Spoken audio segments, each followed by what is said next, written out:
सोचिए, एक बिल्कुल साधारण सा कॉलेज ट्रिप और वो अचानक एक भयानक सपने में बदल जाए। आज हम बात करेंगे 5 दोस्तों के एक ऐसे ही मजेदार सफर की जो 2 मास बीच पर जाकर जिंदगी भर के डर में तब्दील हो गया। कहानी की शुरुआत होती है एक बहुत ही अजीब सी चेतावनी के साथ। 2 मास में रात को अगर कोई नाम लेकर बुलाए तो पीछे मुड़कर मत देखना। ये शब्द मयूर की दादी के थे और ये एक ऐसा नियम था जिसे तोड़ने की कीमत शायद बहुत बड़ी हो सकती थी। तो कहानी में है 5 दोस्त, मयूर, कुशल, रिया, आरव और नील। गोवा वोआ जाकर बोर हो चुके थे, तो इस बार उन्होंने एक ऐसी जगह चुनी जो अपनी खूबसूरती से ज्यादा अपनी डरावनी कहानियों और रील्स के लिए मशहूर थी, 2 मास बीच। तो प्लान कुछ यूं बना। मयूर ने ही 2 मास बीच का आइडिया दिया था। कुशल तो ये सुनकर और भी एक्साइटेड हो गया, वही हॉन्टेड बीच जिसकी वीडियोस इंटरनेट पर वायरल थी। सबने मिलकर तय किया कि ठीक है, चलते हैं, पर कोई एडवेंचर नहीं, बस दिन में जाएंगे और शाम होने से पहले पहले वापस आ जाएंगे। और रही बात दादी की चेतावनी की, उसे तो सबने बस एक पुरानी कहानी समझकर हंसी में उड़ा दिया। जब वो लोग 2 मास बीच पहुंचे तो सब कुछ एकदम नॉर्मल था। भीड़ थी, बच्चे खेल रहे थे, खाने पीने की दुकानें थीं, मतलब फुल मेले वाला माहौल।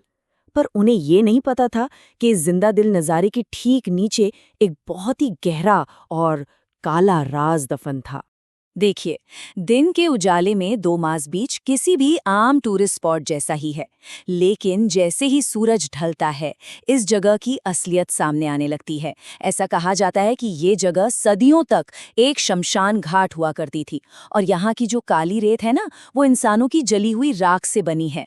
और तभी उनकी मुलाकात बीच पर बोतलें बटोर रहे एक लोकल आदमी से हुई। उसने एक अजीब सर्द सी आवाज में उनकी तरफ देखकर कहा, ये जगह सिर्फ राख नहीं है, यहाँ नीचे बहुत से लोग सो रहे हैं। उसकी इन बातों ने माहौल में एक अजीब सा डर घोल दिया। और बस तभी कुशल की नज़र दूर एक पुराने खंडहर जैसे ढांचे पर पड़ी और यहीं से उस बहस की शुरुआत हुई, एक ऐसे फैसले की शुरुआत हुई जिसने इन दोस्तों को अलग कर दिया और उनके इस सफ़र की किस्मत हमेशा के लिए तय कर दी। कुशल तो एकदम अड़ गया कि भाई मुझे तो वो खंडहर देखना ही है। रिया और आरव को कुछ ठीक नहीं लग रहा था, तो वो वापस लौट गए। नील भी उनके साथ चला गया और बस इसी एक फैसले ने मयूर और कुशल को उस अनजान जगह पर बिल्कुल अकेला छोड़ दिया। तो अब कहानी अपने सबसे डरावने मोड़ पर पहुंचती है। मयूर और कुशल उस खंडहर के पास वक्त का हिसाब ही भूल गए और जब वो पानी से बाहर निकले तो सूरज डूब चुका था और बीच पर धीरे धीरे अंधेरा छा रहा था। उनकी असली घबराहट तब शुरू हुई जब उन्हें ये एहसास हुआ कि वापसी का कोई रास्ता ही नहीं दिख रहा। चारों तरफ सिर्फ रेत, ठंडी हवा और गहराता अंधेरा था। ऐसा लग रहा था जैसे जिस रास्ते से वो आए थे वो रास्ता वजूद में ही नहीं था। और तभी अंधेरे में से एक बहुत ही प्यारी, लगभग फुसलाने वाली आवाज ने पुकारा, कुशल। ये आवाज कभी समुद्र की तरफ से आती तो कभी लगता कि ठीक उनके पीछे से कोई बोल रहा है। उस एक आवाज ने उनकी रूह कंपा दी। डर उस वक्त और भी ज्यादा बढ़ गया जब एक दूसरी आवाज ने मयूर का नाम लिया।